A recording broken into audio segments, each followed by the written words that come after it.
Rakesh Jhunjhunwala, Warren Buffett और विजय Kedia stock market के legend है और इनकी इन्वेस्टिंग स्ट्रेटजी इन्होंने ओपनली शेयर करी है। जैसे राकेश झुनझुनवाला की ग्रोथ ओरिएंटेड इंडियन कंपनी जिसकी फंडामेंटल्स काफी सॉलिड हों, वॉरेन बफे की अल्ट्रा लॉन्ग टर्म होल्डिंग और एसआईपी स्ट्रेटजी, और विजय केडिया की स्माइल। और इन तीनों स्ट्रेटजी के बेसिस के ऊपर इस वीडियो में मैंने 10 ऐसे स्टॉक्स चूज करे हैं जो कि इन तीनों स्ट्रेटजीज पे पूरी तरीके से खरे उतरते हैं और इन तीनों इन्वेस्टिंग स्ट्रेटजीज को काफी प्रमोट करा है इन लेजेंडरी इन्वेस्टर ने। सो मेरा नाम है अभिषेक उपाध्याय, आप देख रहे हो ग्रो विद अभी। शुरू करते हैं वीडियो। तो स्टॉक के नाम जानने से पहले कुछ ऐसे पैरामीटर्स आपको पता होने चाहिए ताकि आप फंसो नहीं। सबसे पहला क्राइटेरिया, ये सारे के सारे स्टॉक्स जिनकी एज 25 से लेकर के 40 के बीच में है उनके लिए अच्छे होने वाले हैं। सेकंड पैरामीटर, ये सारे के सारे स्टॉक्स सिर्फ लॉन्ग टर्म पर्सपेक्टिव से ही अच्छे हैं, मतलब ये सारी की सारी कंपनियां 10 से 15 साल के लिए अच्छी होने वाली है। बिकॉज जब भी हम लेजेंडरी इन्वेस्टर्स की बात करते हैं तो long term investing by default आती है। तीसरा मेजर क्राइटेरिया, ये सारे के सारे स्टॉक्स एसआईपी करने के लिए काफी अच्छे हैं और काफी सारे प्लेटफॉर्म ये सारी चीजें अवेलेबल करवाते हैं। अगर आपको भी ऐसा प्लेटफॉर्म चाहिए तो लिंक आपको डिस्क्रिप्शन में मिल जाएगा, आप जाकर के वहां से अकाउंट खुलवा सकते हो। और लास्ट और सबसे इंपॉर्टेंट पैरामीटर, ये सारे के सारे स्टॉक अपने सेक्टर के मार्केट लीडर होने वाले हैं, लेकिन उसके बावजूद हमें हमेशा क्वार्टर ऑन क्वार्टर लेवल के रिजल्ट्स को एनालाइज करना चाहिए, क्योंकि कोई भी कंपनी के अंदर कोई भी गड़बड़ होती है तो क्वार्टरली रिजल्ट में निकल आता है। तो कोई भी स्टॉक बाय एंड फॉरगेट नहीं होता। जब भी हम किसी स्टॉक में इन्वेस्ट करते हैं हमें हमेशा क्वार्टर ऑन क्वार्टर लेवल पे उसके रिजल्ट को एनालाइज करना चाहिए, ताकि कोई भी रिस्क हो तो हम उस स्टॉक से सही टाइम पे एग्जिट कर पाए। तो आई होप मैंने आपकी एक्सपेक्टेशंस क्लियर कर दी होगी। वीडियो में आगे जाने से पहले ये डिस्क्लेमर पढ़ लो कि ये वीडियो सिर्फ एजुकेशन पर्पस के लिए है, यहाँ पे कोई भी बाइंग और सेलिंग रिकमेंडेशन नहीं है। तो जब भी आप किसी स्टॉक में बाय करो या सेल करो अपने एडवाइजर से पूछ के ही करना, और मैं सेबी रजिस्टर्ड एडवाइजर नहीं हूं। तो बिना टाइम वेस्ट करे अब चलते हैं वीडियो की साइड। तो सबसे पहला स्टॉक हमारा सनराइज सेक्टर से आता है, क्योंकि एक इंश्योरेंस कंपनी है और जो इंश्योरेंस कंपनी होती है उसमें रिकरिंग इनकम की काफी ज्यादा बेनिफिट होते हैं। क्योंकि यहां पे जिसकी हम बात कर रहे हैं ये एक जर्नल इंश्योरेंस की बात कर रहे हैं।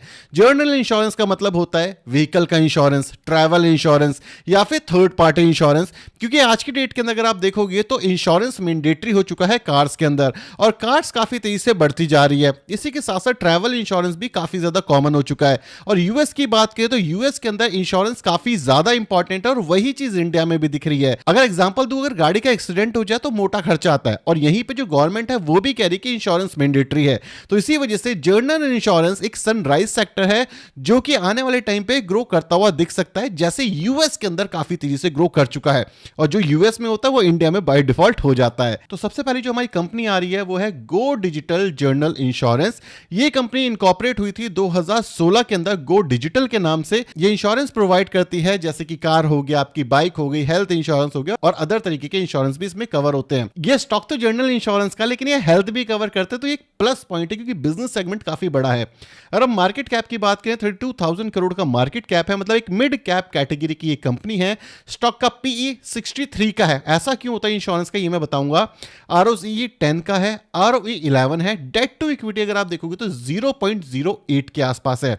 अब ये इंश्योरेंस कंपनीज इतनी ज्यादा इंपॉर्टेंट क्यों होती है, क्योंकि इस वीडियो में हम काफी सारी डिस्कस करेंगे, तो अभी जान लो। जब भी हम इंश्योरेंस कंपनी की बात करते हैं तो यहां पे आता है रिकरिंग इनकम। मतलब अगर आप याद करोगे, अगर आपने किसी एक इंश्योरेंस कंपनी से इंश्योरेंस लिया हुआ है अपनी कार का, तो आप बार बार वहीं से रिन्यू कराते हो। मतलब कस्टमर एक्विजिशन जो कॉस्ट होती है इंश्योरेंस कंपनी की वो ऑल ऑफ द सडन कम हो जाती है। इसी के साथ साथ जो रिकरिंग इनकम है, मतलब बार बार वो कस्टमर अपनी रिन्यू करेगा और आपकी इनकम बनी रहेगी। इसका मतलब ये है कि एक बार कस्टमर आपका बन गया तो वो आपका ही बन गया, क्योंकि ज्यादातर बार ये देखा गया कि कोई भी इंसान एक कंपनी से इंश्योरेंस लेता तो दोबारा चीज नहीं करता अगर एक्सपीरियंस अच्छा है। और यहाँ पे जो सक्सेस रेट है गो डिजिटल का ये काफी ज्यादा हाई है और काफी ज्यादा ऐड करके जो प्रमोटर है अपनी कंपनी को पुश भी कर रहा है। अगर इस कंपनी के प्रॉफिट एंड लॉस की बात करें तो टॉप लाइन ग्रोथ आपको काफी अच्छी दिख रही है, काफी तेजी से ग्रो कर रही है।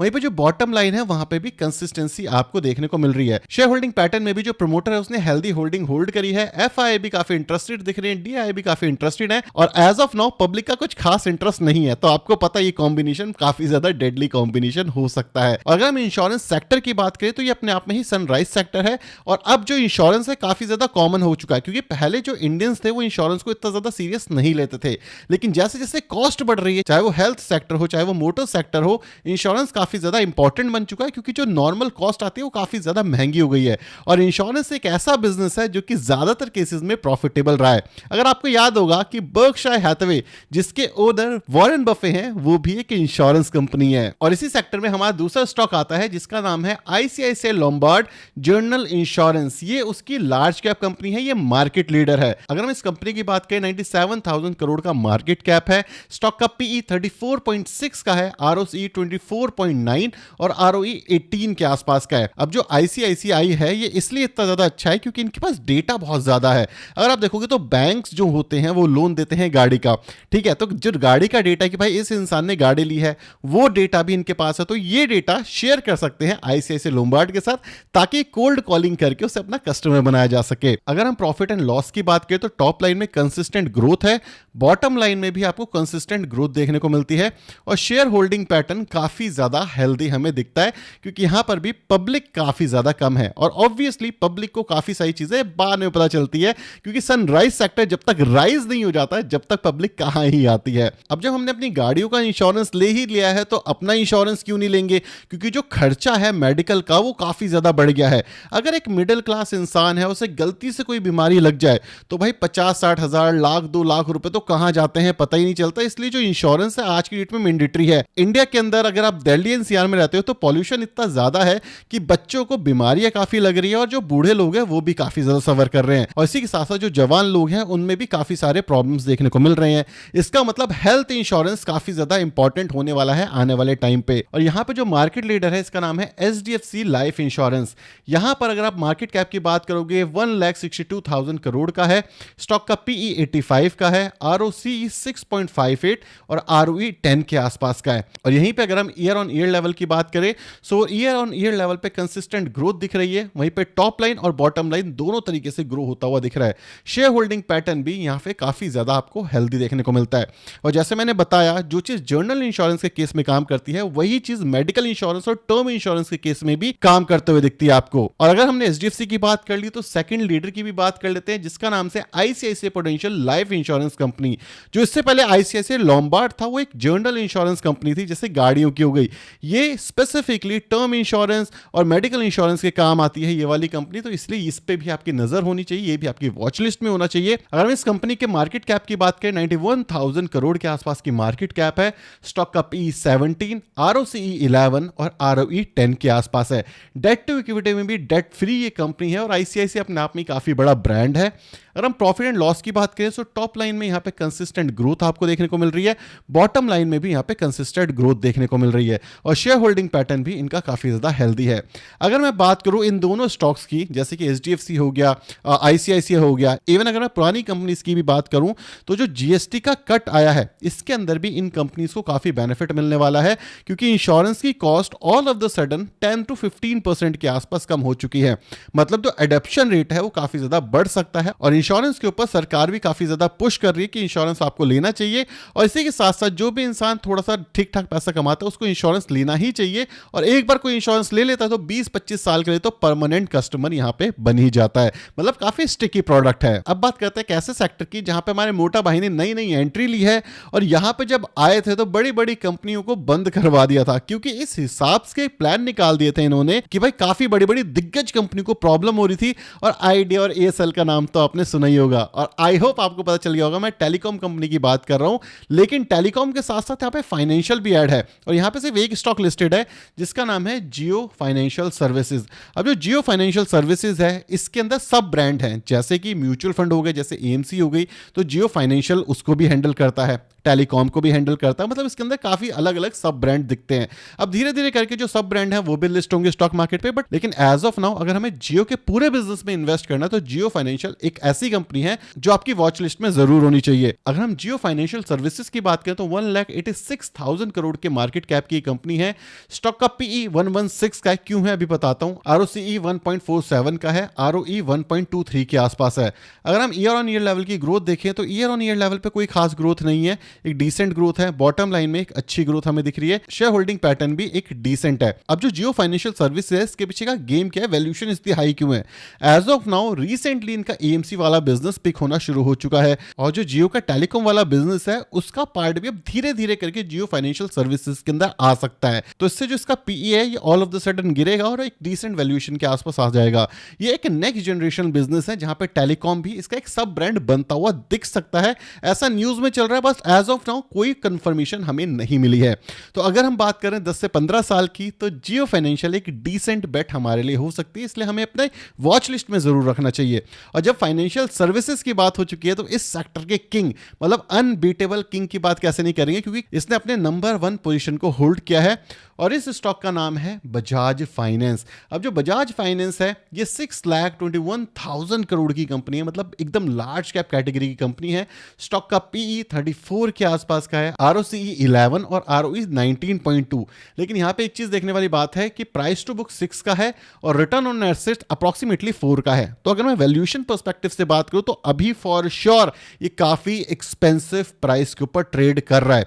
लेकिन हम यहां पे बात कर रहे हैं 5 साल 10 साल 15 साल इन्वेस्ट करने की, और 5 साल 10 साल के अंदर ये स्टॉक्स जो है 20-30-40% करेक्ट करेंगे, 20-30-40% बढ़ जाएंगे। और हम जब 15-20 साल की बात कर रहे हैं तो इन सारे करेक्शन से हमें फर्क ही नहीं पड़ता और ये स्टॉक भी यहां पे आपकी नजरों में हो सकता है अगर हम लॉन्ग टर्म पर्सपेक्टिव से बात कर रहे हैं। अगर हम इसके ईयर ऑन ईयर लेवल के रेवेन्यूज की बात करें, टॉप लाइन कंसिस्टेंसी के साथ ऊपर जा रहा है, बॉटम लाइन भी कंसिस्टेंसी के साथ ऊपर जा रहा है और शेयर होल्डिंग पैटर्न भी यहां पे हेल्दी आपको देखने को मिल रहा है, जहां पे प्रोमोटर के पास अच्छी खासी होल्डिंग है, एफआईआई और डीआई भी काफी इंटरेस्टेड दिख रहे हैं इस स्टॉक के अंदर। तो ये स्टॉक लॉन्ग टर्म पर्सपेक्टिव से काफी बढ़िया लगता है। लेकिन एक क्वेश्चन आता है कि यार ये सारे स्टॉक तो लार्ज कैप के हैं, ये और कितना ही बढ़ जाएंगे। लेकिन एक चीज याद रखो, इंडिया ना एक ग्रोइंग इकोनॉमी है और इंडिया कंजम्पशन बेस भी है। तो अभी इंडिया में जहां पे पेनिट्रेशन 30-40-50% ऑफ इंडियंस के बीच में हुआ है, अभी बहुत बड़ा देश है जहां पे ये एक्सपेंशन प्लान कर सकते हैं। तो अभी और बड़ी ये कंपनीज बन सकती है। जैसे अगर आप यूएस की मार्केट को देखोगे तो कितनी बड़ी बड़ी कंपनीज है, ऐसे इंडियन मार्केट में भी ये जो कंपनी है, जो लार्ज कैप की कंपनी है, इनके पास एक्सपेंशन का ऑप्शन बहुत बड़ा है। अब बात करते हैं एक ऐसे सेक्टर की जिससे ना पॉल्यूशन थोड़ा सा कम हो सकता है, इसकी उम्मीद कम से कम हमें दी जा रही है क्योंकि पॉल्यूशन बढ़ गया है। इसी के साथ साथ इंडिया की जो सबसे बड़ी कमजोरी है पेट्रोल, इसको भी खत्म करने की कोशिश की जा रही है। तो आई होप आपको पता चल गया होगा मैं कौन सी इंडस्ट्री के बारे में बात कर रहा हूं, कमेंट करके बता दो। लेकिन साथ के साथ सब्सक्राइब और वीडियो को लाइक करो, बहुत इंपॉर्टेंट है। ये वीडियो बनाने में बहुत मेहनत लगती है, तो प्लीज सब्सक्राइब कर देना, आपके लिए फ्री है, मेरी हेल्प हो जाती है। उस कंपनी का नाम है Tata motor passenger vehicle. Recently Tata motor और टाटा मोटर पैसेंजर व्हीकल का स्प्लिट हो गया, मतलब दो अलग सेगमेंट बना दिए गए हैं। पैसेंजर व्हीकल हो गया और जो नॉर्मल ट्रक बनता है उसका व्हीकल। बट अभी हम टाटा मोटर पैसेंजर व्हीकल की स्पेसिफिकली बात कर रहे हैं। मार्केट कैप 1,27,000 करोड़ के आसपास का है। स्टॉक मार्केट का में जो पीई है 9.44 का है, आरओसीई 20 का है, आरओई 28 के आसपास का है। तो अगर हम बात करें प्रॉफिट एंड लॉस स्टेटमेंट की, तो जो टॉप लाइन है वो कंसिस्टेंट ग्रो कर रहा है, जो बॉटम लाइन है उसने एक यू टर्न दिखाया था और कंसिस्टेंसी के साथ ग्रो कर रहा है। और उम्मीद भी काफी ज्यादा दिखाई जा रही है कि जो पैसेंजर व्हीकल है और जो ट्रक वाला कमर्शियल व्हीकल वाला सेगमेंट है, इसको अलग करने के पीछे रीजन ये था कि उम्मीद काफी ज्यादा हाई है कि पैसेंजर व्हीकल काफी ज्यादा ग्रो कर सकता है। सेकंड स्टॉक इसी कैटेगरी में आता है जो दबा करके नई नई गाड़ियां लॉन्च कर रहा है, उसका नाम है महिंद्रा एंड महिंद्रा। अगर हम बात करें मार्केट कैप 4,49,000 करोड़ की है, मतलब लीडर है अपने सेगमेंट में पैसेंजर व्हीकल में। स्टॉक का पी 31 के आसपास का है, आरओसी 13.9, आरओई 18 के आसपास का है। डेट टू इक्विटी देखें तो यहाँ पे 1.53 है और ऑब्वियस है ये होना ही है बिकॉज कैपिटल इंटेंसिव ये बिजनेस है।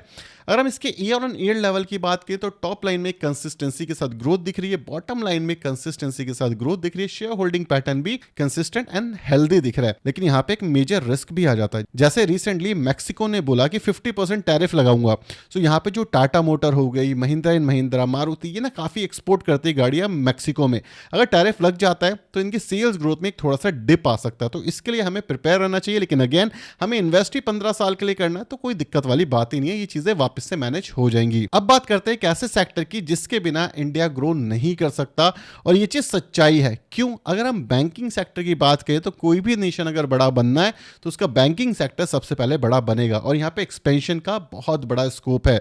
और जिस स्टॉक की हम बात कर रहे हैं इसका नाम है HDFC बैंक। ये टू बिग टू फेल वाली कैटेगरी में बैंक आता है, जो मार्केट कैप है 15,000 करोड़ के आसपास की मार्केट कैप है, मतलब काफी बड़ी कंपनी है ये। अगर हम यहाँ पे प्राइस टू बुक की बात करें 2.80 और रिटर्न ऑन एसेट 1.71। इतने बड़े बैंक्स के साथ ये मैनेज करना काफ़ी बढ़िया बात है।